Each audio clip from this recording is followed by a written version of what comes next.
He more than any one of us, I think he deserved.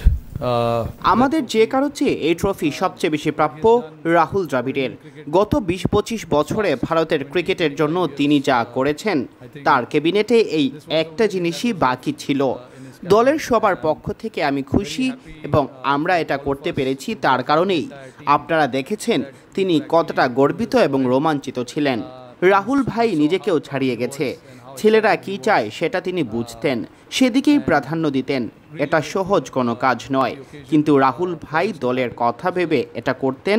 ছেলেদের কি কি প্রয়োজন তিনি সব বুঝতে পারতেন। In a game like this, এভাবে পরতে পরতে বদলে যেতে থাকা ম্যাচে জয়ের মোড় ঘুরে যাওয়ার এক দুটো মুহূর্ত খুঁজে বের করা কঠিন। তবে যখন ৪-৫ ওভার বাকি তখন ক্লাসেনের উইকেট হার্দিক যেটা স্বীকার করলো এটাই সবচেয়ে গুরুত্বপূর্ণ ছিল। আর শেষ ওভারে মিলারের উইকেটটা, আবারও বলার হার্দিক, সূর্যকুমারের ক্যাচ দারুণ। I don't know how much I can talk about Bumrah.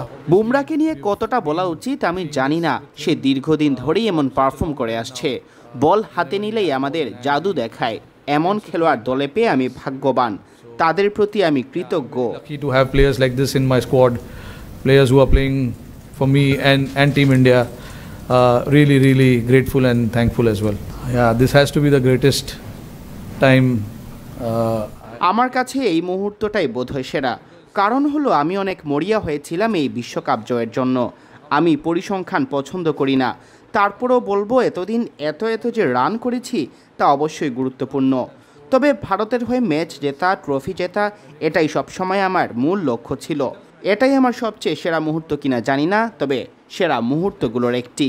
I think I'm a believer of. সবাই শেষ বল পর্যন্ত লড়াই করেছে, কেউ হাল ছাড়েনি। কারণ এটা ক্রিকেট, আপনাকে বিশ্বাস রাখতে হবে। আর অধিনায়ক হিসেবে আমার কাজ সবার সে বিশ্বাস জিইয়ে রাখা। আমরা উইকেট পাই বা না পাই বল হাতে লড়াই চালিয়ে গেছি। এগিয়ে থাকি বা পিছিয়ে থাকি, লড়াই করে গেছি।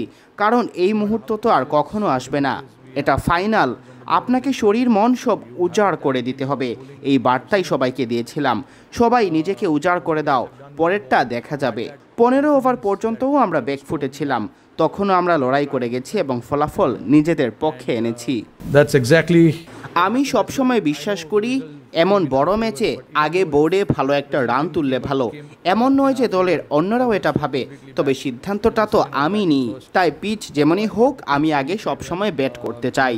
বোলিং ইউনিটের সামর্থ্য আছে, তারা রান ডিফেন্ড করতে পারে। আজ ঠিক এটাই হয়েছে।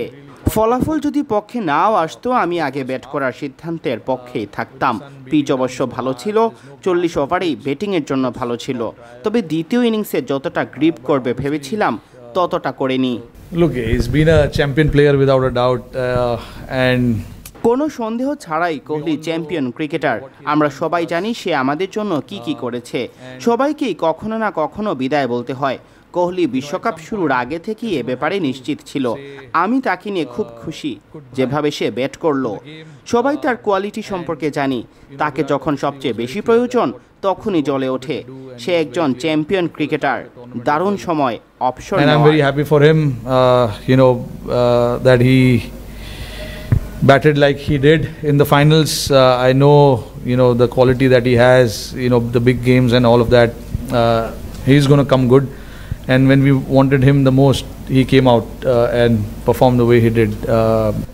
No, this was my last game as well. আমারও এটা শেষ ম্যাচ ছিল। শুরু থেকে এই ফরম্যাট খেলতে আমি খুব উপভোগ করেছি। আমার মনে হয় এখন এই ফরম্যাটকে বিদায় বলে দেওয়াই ভালো। আমি ভারতের হয়ে নিজের কেরিয়ার শুরুই করেছি এই ফরম্যাট দিয়ে। আমি চেয়েছিলাম বিশ্বকাপ জিতে বিদায় বলতে। টি-20কে বিদায় বলছি, টেস্ট ও ওয়ানডে ভালো করেই খেলবো। শেষ বলটা খেলার সময় খুব আবেগপ্রবণ হয়ে পড়েছিলাম। আমি এটা খুব করে চাচ্ছিলাম, ভাষায় প্রকাশ করা কঠিন। ওই মুহূর্তে বলতে চাইনি আমি কি ভাবছি বা আমার মনে কি চলছে। তবে আমার জন্য খুব ইমোশনাল একটা মুহূর্ত ছিল। আমি যদি আমার ওই মুহূর্তটা ক্যামেরায় তুলে রাখতে পারতাম, তবে এটা তো সম্ভব নয়। তবে এটা সব সময় আমার মনে থাকবে। এটা এমন একটা মুহূর্ত যার জন্য আপনি অপেক্ষায় থাকেন। Things, it just happens because you're so desperate for certain things in life, and I was very desperate for this in my life. Happy that we eventually crossed the line this time.